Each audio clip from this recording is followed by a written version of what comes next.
പ്രിയ വിദ്യാർത്ഥികളെ, business studies ക്ലാസ്സിലേക്ക് നിങ്ങളെ സ്വാഗതം ചെയ്യുന്നു.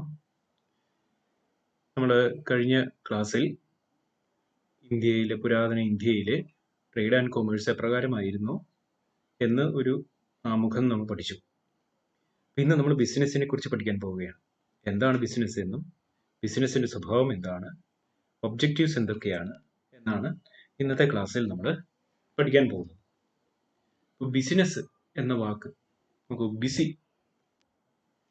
ബിസിയാണ്. ബിസിനസ്സുകാരൊക്കെ നമ്മൾ നോക്കിയാൽ ബിസിയാണ്. എന്തുകൊണ്ടാണ്?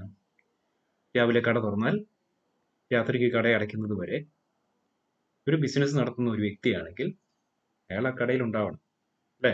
മറ്റേതൊരു തൊഴിലാണെങ്കിലും രാവിലെ 10 മണിക്ക് പോയി 5 മണിക്ക് ജോലി കഴിഞ്ഞു വീട്ടിൽ വന്നു, അല്ലേ? ബിസിനസ്സുകാർക്കോ അവർക്ക് രാവിലെ കട തുറന്നു കഴിഞ്ഞാൽ രാത്രി ചിലപ്പോൾ 9 മണിക്കോ 10 മണിക്കോ ആയിരിക്കും കട അടയ്ക്കുക. ഇപ്പോൾ 9 മണിക്ക് അടയ്ക്കും. 9 മണി വരെ അവർ എൻഗേജ്ഡാണ്. ഒറ്റ ദിവസം അവർക്ക് ഫ്രീ ഇല്ല. അപ്പോൾ ദേ ആർ ബിസി. ബിസി എന്ന വാക്കിൽ നിന്നാണ് ബിസിനസ് എന്ന ടേം തന്നെ വന്നത്. അപ്പൊ എന്താണ് ബിസിനസ് എന്ന് പറയുന്നത്? Business is an occupation. നമ്മൾ ജീവിക്കാൻ വേണ്ടി അല്ലെങ്കിൽ to earn a livelihood we will engage in different occupations. പല ജോലികൾ നമ്മൾ ചെയ്യും. അത്തരത്തിൽ ഒരു ഒക്യുപ്പേഷൻ ആണ് ബിസിനസ് എന്ന് പറയുന്നത്. It refers to an occupation in which people regularly engage in activities related to purchase, production and sale of goods and services with a view to earning profit. So regularly people engage in activities of production, purchase and sale of goods and services. സ്ഥിരമായിട്ട് ഈ വാങ്ങലും വിൽക്കലും, നമ്മളൊരു കടയിൽ ചെന്നാൽ നമുക്ക് കാണാം ഒരു കടക്കാർ സാധനങ്ങൾ വിൽക്കുന്നുണ്ട്. ഈ വിൽക്കുന്ന സാധനങ്ങൾ അവർ മറ്റെവിടുന്നെങ്കിലും വാങ്ങുന്നതാണ്. ഈ പർച്ചേസ് ആൻഡ് സെയിൽ ആക്ടിവിറ്റീസ് ഇത് ഒരിക്കൽ ചെയ്താൽ അത് ബിസിനസ് ആകില്ല. Okay, these activities, if done regularly, that will constitute a business. So business refers to an occupation in which people regularly engage in activities related to purchase, production and sale of goods and services with a view to earning profits. Next, economic activities and non-economic activities. People engage in different activities. ഇതിനു വേണ്ടിയിട്ടാണ് ഇപ്പോൾ നമ്മൾ പ്രവർത്തിക്കുന്നത്. ധാരാളം activities നമ്മൾ ഏർപ്പെടുന്നുണ്ട്, അല്ലേ? ചിലത് നമ്മൾ money to earn money. Some activities we perform to earn money. ചില ആക്ടിവിറ്റീസ് നമ്മൾ ചെയ്യുന്നത് പണം ഏൺ ചെയ്യാൻ വേണ്ടിയാണ്. ടു ഏൺ എ ലൈവ്ലിഹുഡ്, നമുക്ക് ജീവിക്കാൻ വേണ്ടി, ഒരു ഉപജീവന മാർഗത്തിന് വേണ്ടി ചില ആക്ടിവിറ്റീസ് നമ്മൾ ഏറ്റെടുക്കുന്നുണ്ട്. മറ്റു ചില ആക്ടിവിറ്റീസ് ആകട്ടെ നമ്മൾ ഉപജീവന മാർഗത്തിന് വേണ്ടിയല്ല. For example, for charitable purpose, charity, മറ്റുള്ളവരെ സഹായിക്കാനും ഒക്കെ നമ്മൾ ചെയ്യാറുണ്ട്. NSSലൊക്കെ നിങ്ങൾ പ്രവർത്തിക്കാറുണ്ട്. അപ്പം അത് നിങ്ങളൊരു ലൈവ്ലിഹുഡിന് വേണ്ടിയോ പണം ഉണ്ടാക്കാനോ വേണ്ടിയല്ല. അപ്പോൾ രണ്ട് തരത്തിലുള്ള ആക്ടിവിറ്റീസ് ആണെന്നുള്ളത്, എക്കണോമിക് ആക്ടിവിറ്റിയും നോൺ എക്കണോമിക് ആക്ടിവിറ്റിയും. അപ്പോൾ അത് നിങ്ങൾ എക്കണോമിക് ആക്ടിവിറ്റി എന്താണ് എന്ന് നോക്കാം. Economic activities are undertaken by people with an objective of earning livelihood. Okay, economic activities are undertaken to earn livelihood. ഒരു ഉപജീവന മാർഗത്തിന് വേണ്ടി ആളുകൾ ഏറ്റെടുക്കുന്ന പ്രവർത്തനങ്ങളെയാണ് എക്കണോമിക് ആക്ടിവിറ്റി എന്ന് പറയുന്നത്. ഓക്കെ, അപ്പോൾ economic activity, for example, mother cooking food in your house, അത് economic activity ആണോ? നമ്മൾ പണം ഉണ്ടാക്കാൻ വേണ്ടിയാണോ വീട്ടിൽ ഭക്ഷണം പാകം ചെയ്യുന്നത്? അല്ല, അതൊരു നോൺ എക്കണോമിക് ആക്ടിവിറ്റിയാണ്. Suppose your mother has a hotel and she cook food in the hotel. ഒരു ഹോട്ടൽ ഉണ്ടെന്ന് വിചാരിക്കുക, ആ ഹോട്ടലിൽ ഭക്ഷണം പാകം ചെയ്യുന്നു. ഇതൊരു എക്കണോമിക് ആക്ടിവിറ്റിയാണ്. That activity is performed for earning money. So economic activities are performed to earn a livelihood. Economic activities, നമ്മൾ പലതരത്തിലുള്ള ആക്ടിവിറ്റീസ്, നമ്മൾ ലൈവ്ലിഹുഡ്, ഉപജീവന മാർഗത്തിന് വേണ്ടി വ്യത്യസ്ത ആക്ടിവിറ്റീസ് നമ്മൾ ഏറ്റെടുക്കും. ഉദാഹരണത്തിന് ചിലര് കൂലിപ്പണിക്ക് പോകും, അല്ലേ? മറ്റു ചിലര് ജോലിക്ക് പോകും, ബാങ്ക് ജോലിക്കോ ടീച്ചേഴ്സായിട്ടോ പോലീസ് ആയിട്ടോ എംപ്ലോയ്മെന്റ്, പല തൊഴിലുകളിൽ ഏർപ്പെടും. മറ്റു ചിലര് നല്ല പഠിക്കാനൊക്കെ കഴിവുള്ള നിങ്ങളിൽ കൂട്ടുകാരൊക്കെ എന്ത് ചെയ്യും? ചിലപ്പോൾ ചാർട്ടേഡ് അക്കൗണ്ടൻസി ഒക്കെ പഠിച്ച് ചാർട്ടേഡ് അക്കൗണ്ടന്റുമാരായിട്ട് പോകും. ചിലര് ഡോക്ടർമാരാകും, അല്ലെ? വക്കീലന്മാരാകും. ഇങ്ങനെ വ്യത്യസ്ത ആക്ടിവിറ്റീസ്. ചിലർ ഇനി നമ്മളിപ്പോൾ ഒന്നും പഠിക്കാത്തവരെ നമ്മൾ അണ്ടർ എസ്റ്റിമേറ്റ് ചെയ്യേണ്ട. അവരായിരിക്കും ഈ ചാർട്ടേഡ് അക്കൗണ്ടന്റിനെക്കാളും ഡോക്ടറെക്കാളും ഒക്കെ ഏൺ ചെയ്യാൻ പോകുന്നത്. They will start a business. Okay, so we are not underestimating anybody. ഒന്നും പഠിക്കാത്തവരായിരിക്കും ചിലപ്പോൾ ഏറ്റവും കൂടുതൽ സമ്പാദിക്കുന്ന ബിസിനസ് നടത്തുന്നത്. അപ്പോൾ വ്യത്യസ്ത തരത്തിലുള്ള എക്കണോമിക് ആക്ടിവിറ്റീസ് ഉണ്ട്. എന്തൊക്കെയുണ്ട്? ഇതെല്ലാം എക്കണോമിക് ആക്ടിവിറ്റീസ് ആണ്. ഏതൊക്കെയാണ്? അപ്പോൾ 3 തരത്തിൽ നമുക്കതിനെ ക്ലാസിഫൈ ചെയ്യാം. ഒന്ന് business, 2 employment, and third is profession. So business എന്താണ്? നമ്മൾ നേരത്തെ ഒരു ഡെഫിനേഷൻ കണ്ടു. എന്താണ് business? Business is an economic activity which is concerned with the purchase, production, and sale of goods or provision of services with a view to earn income in the form of profit by satisfying the needs of people. Business or economic activity ആണ്. It is concerned with the purchase, production, and sale of goods and services. Purchase or production and sale of goods and services with a view to earn income in the form of profit by satisfying the needs of people. ആളുകളെ satisfy ചെയ്തുകൊണ്ട്. Okay, നമുക്കൊരു ആവശ്യമുണ്ട്. അതായത് നമുക്കൊരു dress വേണം, നമുക്ക് നല്ല ഒരു ഡ്രസ്സ് വേണം. നമ്മൾ എന്ത് ചെയ്യും? നമ്മളൊരു തുണിക്കടയിൽ കയറും. If the dress in the shop satisfy, അത് നമുക്ക് തൃപ്തികരമാണ്, നമുക്ക് ഇഷ്ടപ്പെട്ടെങ്കിൽ മാത്രം നമ്മൾ വാങ്ങും. നമുക്ക് ഇഷ്ടമില്ലാത്ത ഒരു സാധനം നമ്മൾ ഒരു കടയിൽ നിന്ന് വാങ്ങില്ല. അവിടെ നമുക്ക് ഇഷ്ടമില്ലാത്തതില്ലെങ്കിൽ നമ്മൾ എന്ത് ചെയ്യും? അവിടെ നിന്ന് ഇറങ്ങിപ്പോരും, അല്ലേ? മറ്റൊരു കടയിൽ കയറും. അപ്പോൾ സാറ്റിസ്ഫൈ ചെയ്യാൻ വേണ്ടിയിട്ടാണ് നമ്മൾ ബിസിനസ് സാധനങ്ങൾ സെല് ചെയ്യുന്നത്, കസ്റ്റമേഴ്സിനെ സാറ്റിസ്ഫൈ ചെയ്യുന്നത്. ഇങ്ങനെ സാറ്റിസ്ഫൈ ചെയ്ത് പ്രോഫിറ്റ് ഏൺ ചെയ്യുന്നതിന് വേണ്ടി സാധനങ്ങൾ വാങ്ങി അല്ലെങ്കിൽ നിർമ്മിച്ച് വിൽക്കുന്ന ഒരു പ്രവർത്തനത്തിനെയാണ് ബിസിനസ് എന്ന് പറയുന്നത്. രണ്ടാമത്തേത് എംപ്ലോയ്മെന്റ്. എംപ്ലോയ്മെന്റ് എന്ന് പറയുന്നത് it's an occupation in which people work for others. എംപ്ലോയ്മെന്റിലെ ആളുകൾ മറ്റുള്ളവർക്ക് വേണ്ടി ജോലി ചെയ്യുകയാണ്.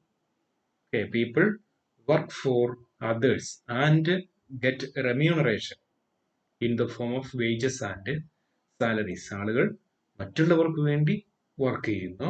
അപ്പോൾ മറ്റുള്ളവർ ഇവർക്ക് റെമ്യൂണറേഷൻ കൊടുക്കും, സാലറീസ് അല്ലെങ്കിൽ വേജസ് പ്രൊവൈഡ് ചെയ്യും. ഇതിനെയാണ് നമ്മൾ എംപ്ലോയ്മെന്റ് എന്ന് പറയുന്നത്. So those who are employed, ഇങ്ങനെ ജോലി ചെയ്യുന്ന ആളെ നമ്മൾ എംപ്ലോയീസ് എന്ന് പറയും. Employees. Okay, then one who employs is called employer. ഈ തൊഴിൽ കൊടുക്കുന്ന ആളെ ആണ് നമ്മൾ എംപ്ലോയർ എന്ന് പറയുന്നത്. രണ്ടാമത്തെ എക്കണോമിക് ആക്ടിവിറ്റി ആണ് employment. then third is a profession. Profession എന്താണ് നമുക്കറിയാം. Profession, doctor is A profession, advocate is A profession. Okay, chartered accountant ഇതൊരു പ്രൊഫഷണൽ ആണ്. അപ്പൊ പ്രൊഫഷന്റെ പ്രത്യേകത എന്താണ്? they need expert knowledge and special skill to be applied by individuals in their occupation. Okay, those activities which need or which require expert knowledge and special skill to be applied by individuals in their occupation is called profession. Okay, അപ്പോൾ ആർക്കും പോയി professional ആകാൻ പറ്റില്ല, doctor ആകാൻ പറ്റില്ല. Doctor ആകണമെങ്കിൽ എന്ത് ചെയ്യണം? MBBS പഠിക്കണം. ഡോക്ടേഴ്സിന്റെ പ്രൊഫഷണൽ അസോസിയേഷനിൽ മെമ്പർഷിപ്പ് വേണം. Okay, then these professionals are subject to the code of conduct laid down by the professional bodies. Professional require specialized knowledge or expert knowledge and special skill, and they need to apply these knowledge and skill in their occupation. Such an activity is called profession. Next, we can see the differences between the business, employment and profession. അതിൽ ഒന്നാമത്തെ point of difference is mode of establishment. Business എങ്ങനെയാണ് establish ചെയ്യുന്നത്? ഒരു entrepreneur, നമ്മൾ business തുടങ്ങുന്നയാളെ entrepreneur എന്നാണ് പറയുക. അപ്പോൾ ഓണ്ടർപ്രണറുടെ ഡിസിഷനാണ്, ഒരു ഓണ്ടർപ്രണറുടെ ഡിസിഷനാണ് ബിസിനസ് തുടങ്ങാം എന്നത്. Okay, they decide to start a business. And there are some other legal formalities also to start a business.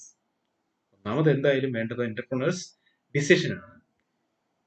Entrepreneurs ഒരു ബിസിനസ് തുടങ്ങാൻ തീരുമാനിച്ചു, അതിനുശേഷം ചില ലീഗൽ ഫോർമാലിറ്റീസ് ഉണ്ട്, അതും കൂടി ഫുൾഫിൽ ചെയ്താൽ ഒരു ബിസിനസ് തുടങ്ങാം. Then employment, one get an employment by getting an appointment letter. ഒരു അപ്പോയിന്റ്മെന്റ് ലെറ്റർ കിട്ടുന്നതോടെ, അതുപോലെ സർവീസ് എഗ്രിമെന്റ് സൈൻ ചെയ്യുന്നതോടെ ആണ് എംപ്ലോയ്മെന്റ് സ്റ്റാർട്ട് ചെയ്യുന്നത്. പ്രൊഫഷണൽ ഡിഗ്രി പാസ്സായി ഒരു പ്രൊഫഷണൽ ബോഡിയിൽ മെമ്പർഷിപ്പ് ഒബ്റ്റെയിൻ ചെയ്യണം. And they have to obtain a certificate of practice. അപ്പൊ അങ്ങനെയാണ് പ്രൊഫഷൻ സ്റ്റാർട്ട് ചെയ്യുന്നത്. Okay. Then second point of difference is the nature of work. അവർ ചെയ്യുന്ന ജോലിയുടെ സ്വഭാവം. ബിസിനസ്സുകാർ എന്ത് ചെയ്യുന്നു? They provide goods and services to the people. കസ്റ്റമേഴ്സിന് സാധനങ്ങളും സേവനങ്ങളും പ്രൊവൈഡ് ചെയ്യുകയാണ് ബിസിനസ് ചെയ്യുന്നത്. എംപ്ലോയ്മെന്റ് അവരുടെ സർവീസ് കോൺട്രാക്ട് അനുസരിച്ചുള്ള ഒരു വർക്ക്. എല്ലാവരും ഒരേ വർക്ക് അല്ല ചെയ്യുന്നത്. Performing work as per service contract. Profession they render personalized expert service. വ്യക്തിപരമായ എക്സ്പേർട്ട് സർവീസ് ആണ് അവർ പ്രൊവൈഡ് ചെയ്യുന്നത്. പ്രൊഫഷണൽ ആണ് nature of work. Then third point of difference is qualification. Business തുടങ്ങാൻ നമുക്ക് വലിയ ഡിഗ്രി ഒന്നും വേണ്ട. നമ്മൾ +2 തോറ്റാലും 10ാം ക്ലാസ് തോറ്റാലും ബിസിനസ് തുടങ്ങാം. And they can be successful also. അപ്പോൾ അതിനൊരു മിനിമം ക്വാളിഫിക്കേഷൻ ഇല്ല. Business does not require a minimum qualification. Employment, qualification and training as prescribed by employer. Employer prescribe ചെയ്യുന്ന ക്വാളിഫിക്കേഷനും ട്രെയിനിങ്ങും എംപ്ലോയ്മെന്റിന് ആവശ്യമാണ്. Then profession, qualification, expertise and training in the field as prescribed by professional body is must. നിർബന്ധമാണ്. Professional body പറയുന്ന ക്വാളിഫിക്കേഷനും എക്സ്പെർട്ടൈസും ട്രെയിനിങ്ങും പ്രൊഫഷന് നിർബന്ധമാണ്. For example, chartered accountant ആകണമെങ്കിൽ അതിൻ്റെ exam പാസ്സാകണം. അതുപോലെ 3 ഇയർ ഇന്റേൺഷിപ്പ് ഉണ്ടായിരിക്കണം. ഒരു പ്രൊഫഷൻ ചാർട്ടേഡ് അക്കൗണ്ടന്റിന്റെ കീഴിൽ 3 വർഷം ജോലി ചെയ്ത എക്സ്പീരിയൻസും കൂടി ഉണ്ടെങ്കിൽ മാത്രമേ ചാർട്ടേഡ് അക്കൗണ്ടന്റ് ആകാൻ കഴിയൂ. Okay. So qualification high qualification is required for profession. Then next point of difference is reward. ഇവർക്ക് കിട്ടുന്ന റിവാർഡ് എന്താണ്? ബിസിനസ്സിന് കിട്ടുന്ന റിവാർഡ് എന്താണ്? പ്രോഫിറ്റ് ആണ്. എംപ്ലോയർക്ക് കിട്ടുന്നത് എന്താണ്? എംപ്ലോയിക്ക് കിട്ടുന്നത് എന്താണ്? സാലറി അല്ലെങ്കിൽ വേജ്. പ്രൊഫഷന് ഫീസ് ആണ് റെമ്യൂണറേഷൻ. ഡോക്ടർക്ക് നമ്മൾ ആശുപത്രിയിൽ പോയാൽ ഡോക്ടർക്ക് കൊടുക്കുന്നത് എന്താണ്? നമ്മൾ കൊടുക്കും 200 രൂപ, ചിലപ്പോൾ 300 രൂപ അല്ലേ? അത് അവരുടെ ഫീസ് ആണ്. ഈ ഫീ ആണ് പ്രൊഫഷണലിന്റെ remuneration. Then next point of difference is capital investment. Business require capital investment.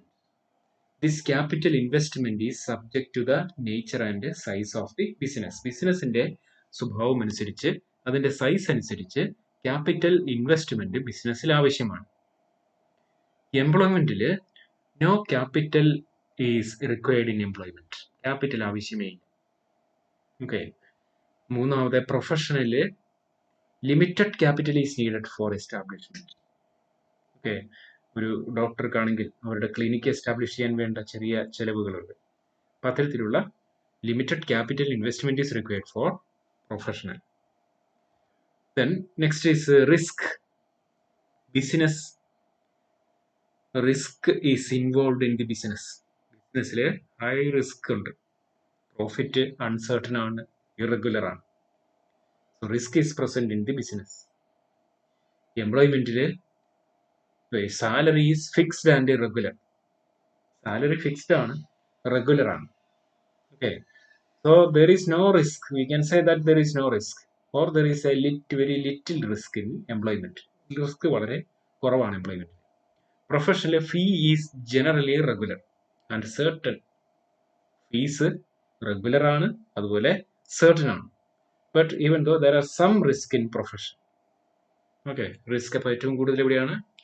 ബിസിനസ്സിലാണ് risk ഏറ്റവും കൂടുതൽ. Okay. The next point of difference is transfer of interest. ബിസിനസ്സിൽ വി ക്യാൻ ട്രാൻസ്ഫർ, നമുക്ക് ബിസിനസ് ഉണ്ടെങ്കിൽ ആ ബിസിനസ് നമുക്ക് മറ്റൊരാൾക്ക് വിൽക്കാം.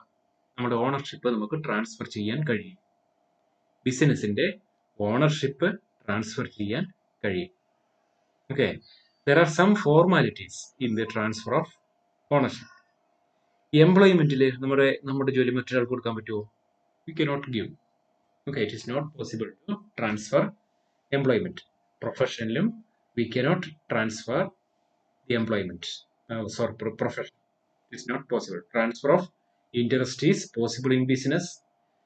In employment it is not possible, and in profession it is not possible. Then code of conduct in business. Code of conduct എന്ന് പറഞ്ഞാൽ ഒരു പെരുമാറ്റച്ചട്ടം ബിസിനസ്സിൽ no code of conduct is prescribed. ഒരു പെരുമാറ്റച്ചട്ടം, ബിസിനസ്സുകാർ ഇങ്ങനെയൊക്കെ പെരുമാറണം എന്ന് പറയുന്ന ഒരു പെരുമാറ്റച്ചട്ടമൊന്നും ഇല്ല. എംപ്ലോയ്മെന്റിൽ there are some norms of behaviour laid down by the employer. ആ എംപ്ലോയർ പറയുന്ന നോംസ് ഓഫ് ബിഹേവിയർ പാലിക്കാൻ എംപ്ലോയീസ് ബാധ്യസ്ഥരാണ്. Professional code of conduct is to be followed. ഒരു പ്രൊഫഷണൽ അസോസിയേഷൻ ഉണ്ട്, പ്രൊഫഷണൽ അസോസിയേഷന്റെ കോഡ് ഓഫ് കണ്ടക്ട് ഫോളോ ചെയ്യണം. Next, characteristics of business activities. ബിസിനസിന്റെ പ്രത്യേകതകൾ, സ്വഭാവം എന്തൊക്കെയാണ്, പ്രത്യേകതകൾ എന്തൊക്കെയാണ്? ഒന്നാമത്, ബിസിനസ് ഒരു എക്കണോമിക് ആക്ടിവിറ്റിയാണ്. എന്തുകൊണ്ടാണ് എക്കണോമിക് ആക്ടിവിറ്റി ആണെന്ന് പറയുന്നത്? നമ്മൾ എന്തിനു വേണ്ടിയാണ് ബിസിനസ് ചെയ്യുന്നത്? ബിസിനസ് ചെയ്യുന്നത് നമ്മൾ ടു ഏൺ എ ലൈവ്ലിഹുഡ്, നമുക്ക് ലാഭം കിട്ടണം. ഓക്കെ, ആ ലാഭമാണ് നമ്മുടെ ഉപജീവന മാർഗം. Okay, so business is undertaken for earning a livelihood. Therefore, business is an economic activity. Okay, രണ്ടാമത്തെ പ്രത്യേകത, characteristic, production or procurement of goods and services. Business involve either production of goods and services. Production, എന്താണ് production എന്ന് പറയുന്നത്? Raw materials വാങ്ങുന്നു. Okay, ഇപ്പോൾ നമുക്ക് ഈ leather shoes അല്ലെങ്കിൽ ചപ്പൽ, സാൻഡൽസ് ഒക്കെ നിർമ്മിക്കുന്ന ചെറുകിട സ്ഥാപനങ്ങളുണ്ട്. അപ്പോൾ അവരവരുടെ അസംസ്കൃത വസ്തുക്കൾ വാങ്ങുന്നു, അവിടുന്ന് അവര് ഷൂസ് അല്ലെങ്കിൽ ചപ്പൽസ് നിർമ്മിക്കുന്നു, അത് വിൽക്കുന്നു. അതിനെ നമ്മൾ പ്രൊഡക്ഷൻ, റോ മെറ്റീരിയൽസ് ഉപയോഗിച്ച് ഫിനിഷ്ഡ് ഗുഡ്സ് നിർമ്മിക്കുന്നതിനെയാണ് പ്രൊഡക്ഷൻ എന്ന് പറയുന്നത്. Production or they purchase the finished good from other producers.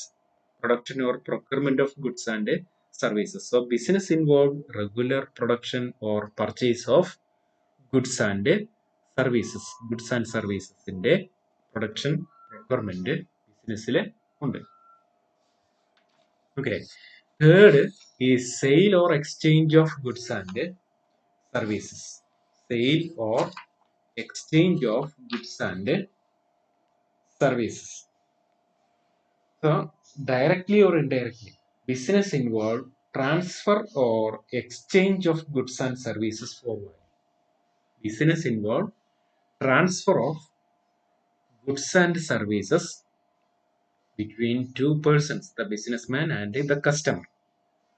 Okay, for value. അപ്പോൾ ബിസിനസ്സിൽ ഗുഡ്സ് ആൻഡ് സർവീസസിന്റെ ഒരു ട്രാൻസ്ഫർ നടക്കുന്നുണ്ട്. അത് നേരിട്ടാണെങ്കിലും ഇൻഡയറക്റ്റ് ആയിട്ടാണെങ്കിലും ഒരു ട്രാൻസ്ഫർ ഉണ്ട്. Okay, so sale or exchange of goods and services is the third characteristic of business. അവിടെ ഒരു സെയില് അല്ലെങ്കിൽ exchange of goods and services ബിസിനസ്സിൽ ഉണ്ടായിരിക്കണം. Then fourth, dealing in goods and services on A regular basis. ഇത് regular ആയിട്ട് ചെയ്യുന്ന ഒരു activity ആയിരിക്കണം. ഫോർ എക്സാമ്പിൾ, നമ്മുടെ വീട്ടിലൊരു പഴയ എന്തെങ്കിലും ടെലിവിഷനോ ടിവിയോ കാറോ എന്തെങ്കിലും ഉണ്ടെന്ന് വിചാരിക്കാം. നമ്മളത് പഴകിയത് കൊണ്ട്, പഴയ ഫർണിച്ചർ ആയിരിക്കാം, നമ്മൾ പഴയ സാധനങ്ങൾ വിൽക്കുന്നു. നമ്മൾ ഒരു തവണ വിൽക്കുന്നു. നമ്മൾ എപ്പോഴെങ്കിലും ഒരു തവണ വിൽക്കുന്നത് ഒരു ബിസിനസ് അല്ല. Okay, if one person is purchasing these old materials and reselling, ഇതൊരു തൊഴിലായിട്ട് എടുത്തിരിക്കുന്നതാണ്. എല്ലാ ദിവസവും ഇങ്ങനെ ഓൾഡ് പഴയ സെക്കൻഡ് ഹാൻഡ് ഗുഡ്സ് വാങ്ങുന്നു, അത് മറിച്ച് വിൽക്കുന്നു. ഇതൊരു തൊഴിലായിട്ട് എടുത്തിരിക്കുന്ന ആളുകൾക്കാണ്. അത് റെഗുലർ ആയിട്ട് ചെയ്യുന്നതാണെങ്കിൽ അതൊരു ബിസിനസ്സാണ്. ഓക്കെ, ഒരു വൺ ടൈം ആക്ടിവിറ്റിയെ നമുക്ക് ബിസിനസ് എന്ന് പറയാൻ കഴിയില്ല. That is not a business. To be called a business, the activity must be carried on a regular basis. The dealing in goods and services, അതായത് purchase and sale of goods and services regular ആയിരിക്കണം, അത് business എന്ന് പറയുന്നത്. Then fifth, profit earning. ഒരു ബിസിനസ്സിന് അതിന്റെ ലക്ഷ്യം എന്തായിരിക്കണം? പ്രോഫിറ്റ് ആയിരിക്കണം അതിന്റെ ലക്ഷ്യം. The main objective of business is to earn profit. പ്രധാന ലക്ഷ്യം എന്ന് പറയുന്നത് ലാഭം ഉണ്ടാക്കുക എന്നതാണ് ബിസിനസിന്റെ പ്രധാനപ്പെട്ട ലക്ഷ്യം. ദെൻ സിക്സ്ത് ബിസിനസിന്റെ പ്രത്യേകത എന്ന് പറയുന്നത്, ആറാമത്തെ പ്രത്യേകത, uncertainty of return. The return of the business is uncertain. We are not certain about the amount of profit that we are going to earn. നമ്മൾ എത്ര രൂപയാണ് ഈ വർഷം പ്രോഫിറ്റ് കിട്ടാൻ പോകുന്നത് എന്ന് നമുക്ക് ഉറപ്പില്ല. ഇനി പ്രോഫിറ്റ് നമുക്ക് there is a possibility of loss also. നഷ്ടം വരാനും സാധ്യതയുണ്ട്, നമുക്ക് അതും അറിയത്തില്ല. അപ്പോൾ ഈ അജ്ഞതയാണ്, നമ്മുടെ ഭാവിയെക്കുറിച്ചുള്ള ഒരു അജ്ഞതയാണ് ഈ ബിസിനസിന്റെ മറ്റൊരു പ്രത്യേകത. അൺസർട്ടനിറ്റി ഓഫ് റിട്ടേൺ, ഒരു തീർച്ചയില്ല, സെർട്ടനിറ്റി ഇല്ല. ഓക്കെ, എംപ്ലോയ്മെന്റിലാണെങ്കിൽ നമുക്ക് റിട്ടേൺ, അവരുടെ സാലറി സെർട്ടൺ ആണ്, ഷുവർ ആണ് സാലറി കിട്ടുന്നത്. പക്ഷേ ബിസിനസ്സിൽ പ്രോഫിറ്റ് കിട്ടും എന്നത് സെർട്ടൺ അല്ല, അൺസർട്ടൺ ആണ്. Okay, and last, element of risk. എന്താണ് റിസ്ക് എന്ന് പറയുന്നത്? It involves an element of risk. Business involves an element of risk. So risk is the uncertainty of reward or possibility of loss. മുൻപ് പറഞ്ഞ അൺസർട്ടനിറ്റിയെയാണ് നമ്മൾ risk എന്ന് പറയുന്നത്. So risk is present in a business. Okay, these are the 7 characteristics of business activities. Okay, thank you children. Notes will be given. Study well. നിങ്ങൾക്ക് not അയച്ചു തരും, നിങ്ങൾ not എഴുതുക, പാഠങ്ങൾ നന്നായി പഠിക്കുക. Thank you for listening the class.